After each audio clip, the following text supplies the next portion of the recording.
So this is a Sunday after this event happened, and I got to spend a little bit of time with some friends yesterday and doing some thrift storing, which is something that I really enjoy doing, and doing some retail therapy without doing any pocketbook damage.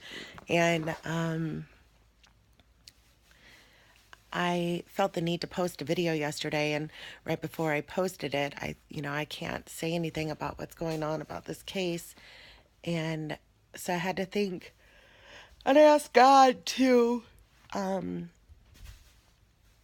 how can I use the current situation to benefit me? What can I do? What can I post out there that would benefit me?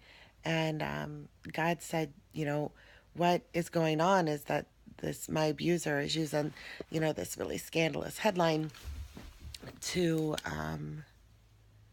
draw all this attention, and that I need to post something that had a similar headline. So I posted something yesterday that said breaking news, latest update, and basically was just telling people that I've got my license ready and that I'm looking for listings, and sending a positive message out in the world at a time when I would think that everybody is wanting to hear negative. And it was really neat. It was beautiful, actually, to see how quickly it passed. It got big. Like within the first hour, 2 hours, like 900 people had looked at it. And I have, now it's like double or triple that. So it's going to continue to be passed out there. And the message is um, fantastic, because I don't think I normally, without all this attention, could have gotten that many people to watch a video of me asking for business in real estate. So I'm excited for the coming week. I've already got some people reaching out to me, allowing me, the opportunity to list their home. And I'm going to be meeting with a buyer. There are some people who haven't gotten back to me.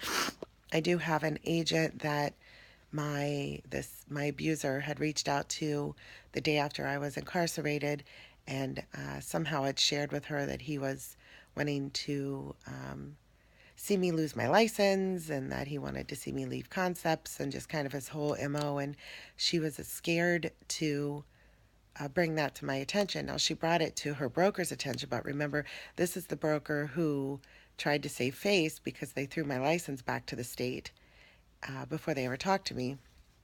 And then once they heard the story, they wanted to go and get my license. But by then, all my listings and stuff had been canceled, and I had to almost like plead a case in order for them to believe me, when I had this other broker who was believing me from the start. Well, I guess she brought all of this information forward.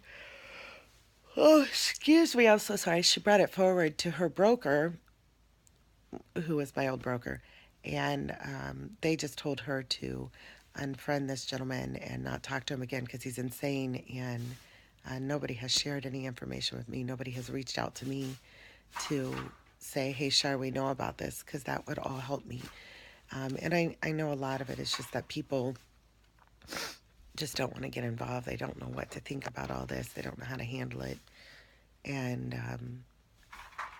for me, it's a lesson that in the future, when I have my big company and corporations and employees and stuff, to remember not to have this knee-jerk reaction, but to actually plan a response, and how we would move forward. And I would think, if the shoe was on the other foot right now, I might just not reach out to me, but I would reach out to my attorney and share the information. And now I've shared the information with them, but I'm going to go over to this girl's house in about an hour, because I guess there's more that she wants to share with me. And then I have to meet with a buyer this afternoon, because I got to start working. My daughter had homecoming this weekend, and she's able to come home, which is amazing and fantastic. But she's not coming home yet, because her older sister is, her older sister is out of town. So she was watching her apartment while her sister was out of town, which, when things like that line up and happen, that's when you know that God's on your side. And what I mean by that is, it really could have been a struggle to have to find somewhere for my daughter to go if that wasn't an option.